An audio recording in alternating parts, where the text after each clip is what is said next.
It's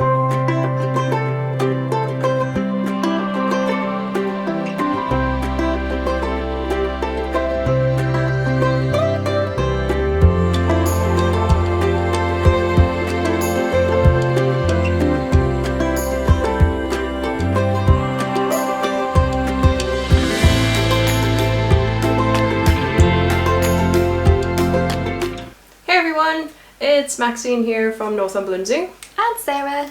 And welcome to this week's education lesson. We hope that you enjoyed last week's lesson learning all about animal enrichment. It was super cool. This week we are going to be focusing on colours of animals. That's right, so we'll be looking at 5 different categories of animal colours. We're looking at camouflage, mating, warnings, predator and prey relationships and eye colours in today's lesson. And we've got a fun activity for you to do at the end as well. Definitely. So colour is such an important part of the animal kingdom. As you can see yourself, there's so many different colours and varieties of animals out there in the animal kingdom, and there's a reason for every single one of them. So, shall we get started? Absolutely. The species that we're going to highlight today in the camouflage colour category are the Maclay's stick insects, and Sarah's got one right here. I do. So these guys are what we refer to as arboreal, and that means that they live in trees. So you can see from its colour that it would blend in really well into trees, into leaves, and as well as colour, it's also actually got some behaviour that also helps it to blend in with trees and leaves as well, doesn't it? Yeah, so these stick insects, when they feel threatened and they're sitting up in the treetops, can camouflage themselves to look like scorpions. So from a predator point of view, you would look at this and go, nope, I'm not going to chew on that. That looks dangerous, when actually she is harmless. But the other thing that's really interesting about the way that she looks is if she is hiding in a tree, you won't be able to see her because she's got all of her little limbs and appendages are in the shapes of leaves. They've even got little jagged edges to look like rotten leaves. You can get these in slightly different colorations as well, so that they blend in with the tree that they're sitting on. Yeah, absolutely. So the humidity, the temperature, that'll all affect the different colours that the Maclay's spectre stick insects are as well. They're fascinating creatures. So the females, this is a female, and we know this is a female because of the size of her. She's got this huge abdomen that comes out the back here, and that's because she lays lots of eggs. In her lifetime, she'll lay between 2,000 and 3,000 eggs.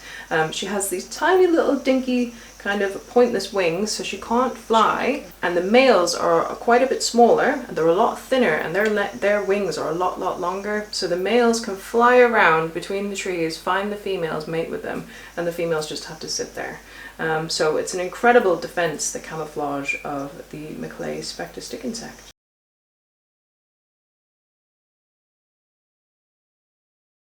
So our next category is mating, and for that we have our chameleon, Bagheera. Yeah, Bagheera is a panther chameleon, and that is one of the largest species of chameleons that exist. But the males are also known for being the most colourful. They can come in such a massive array of colours. And what's really interesting is that the males are really colourful and the females are not. Why is that? Well, my guess is that the males are colourful in order to attract the female mate. Yeah, so that's it. In the animal kingdom, it's almost reversed. So the males have to do all the hard work to look really pretty and really attractive in order to win over the best females. So as you can see here, Bagheera is absolutely stunning. He's got gorgeous colorations, and it's a complete myth that they can blend into the background. Yeah, so how do they change colour then if it's not to blend in with the background? Their coloration is a massive indicator of their mood. So if a chameleon's not very happy or it's feeling a little bit stressed, they actually have a really black coloration, so they're very dark. When they're trying to impress a mate, they'll be really vibrant, lots and lots of different colours. They'll also have a different coloration if they're not very well. So if they don't feel very well, they're very dull, very bland, you can't really see them very well, and that's probably so that they blend in a bit more with the foliage so that they can't be spotted by predators. So they have this amazing ability to change the colour of their skin depending on how they're feeling. I'm sure that helps the zookeepers as well to have an indication of how it's feeling and if they need to intervene at any point as well. Yeah, definitely. Well, Bagheera is such a good lad. He's really, really good to handle, and he's always really, really brightly coloured and stunning. So our young female that we've got here, we're hoping to introduce her pretty soon, and hopefully we'll have little chameleon babies. Exciting.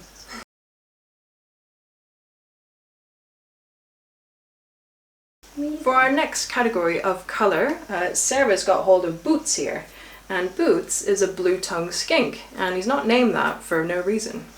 Absolutely, so hopefully we'll get some really good shots of this blue tongue sticking out, and that is for a warning reason. So the blue-tongued skink will warn its predators away, because what happens when it flashes that blue tongue, it actually can dazzle its predators, its potential predators, can't it? Yeah, it's quite striking and very, very like bright. There's no other kind of animal that has it like that. As you can see, he's quite, he would be quite an easy target for a bird of prey to come and pick up. So if he can kind of flash his tongue at them, that would definitely put them off. Yeah, and again, thinking about UV, under the UV light, that blue tongue is even more dazzling. It would be like shining a bright torch in your eyes, so it would definitely scare off anyone who's thinking about having him for their dinner.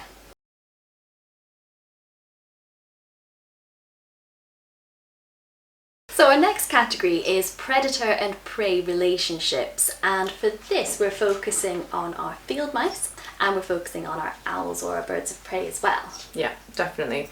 So birds of prey have got a totally different type of vision than what we do.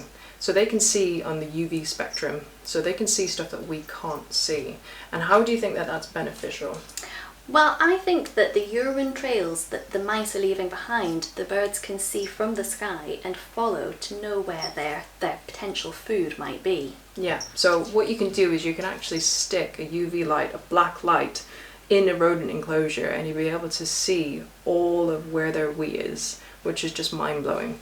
So there's obviously a chemical in there that reflects, and birds of prey have obviously evolved to be able to see that, which is perfect. So when you see on the sides of the roads, you see these kestrels kind of hovering in the air, what they're trying to do is they're trying to spot and chase these urine trails so that they can track their prey down.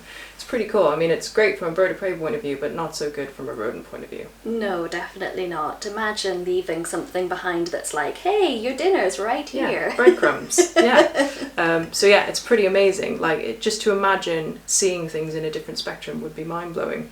It's the same with parrots. Studies show that male and female parrots of certain species, because some parrots look all the same, like our blue-fronted Amazons and our African grey parrots, they look exactly the same as each other, males and females.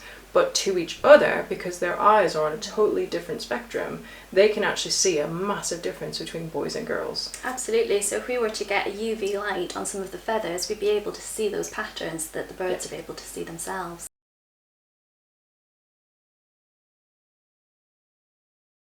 So we are now down here at our bird of prey area. We're looking at the next category of colour, and that's all about eye colours. Now, I don't know if you've noticed, but owls have 3 different eye colours. What do they mean? So that can tell us what time of day they are active. There's diurnal, nocturnal and crepuscular. So diurnal is active during the daytime, like you guys at home, like us here, and that eye colour is yellow. And to help us remember that, if we think about the sunshine is bright yellow, so we've got owls with yellow eyes, they're active during the daytime. Examples of those owls are the snowy owls and the great grey owl, like Derek. The next eye colour is orange. What does that mean? So the orange eye colour is crepuscular, and that means that they're active during dusk and during dawn.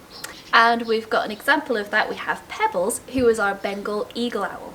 The final colour is dark eyes, like our barn owl behind us here. So they are active at night time, again thinking of the darkest time, the darkest eyes, they are our nocturnal owls. Yeah, so they've got tawny owls, you've got your barn owl, we've also got Drax, our Asian brown wood owl. They've all got the really dark eyes. Well, next time you come to the zoo, what we would like you to do is have a little look at the eye colours of our owls and see if you can notice the differences. Well, we hope you enjoyed learning about the different types of colour in the animal kingdom.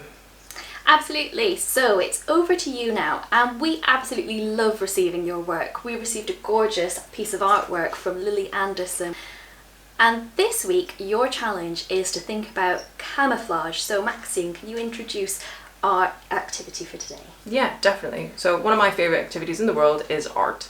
So what we would like to challenge you guys to do is to draw an animal camouflaged into its environment, and then send it into us and let's see if we can spot it for you. Here's a couple of examples of snow leopards hiding in their habitats. Do you think that you can spot them in their habitat? They are perfectly designed for the places that they come from with all of their spots, so see if you can see them. And we would love to see the work that you have done, so go ahead and send it through to learning@northumberlandzoo.co.uk.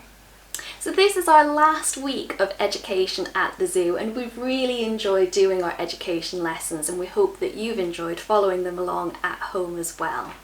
All of these lessons will still be available on YouTube forevermore on our channel, and we would appreciate it if you could subscribe and like our videos as well and spread the word. You know, the education is there to be had. But we're not going anywhere. Obviously we're gearing up to get ready to reopen again, but we will still continue to keep putting videos out on our YouTube channel focusing on the animals, what's happening at the zoo, and you'll still get to learn stuff as well. So yeah, thank you very much for being along for this journey. Yeah, I also hope to see you here at the zoo with your school. That would be amazing. Yeah, that would be awesome. Thank you very much. Till next time. Bye.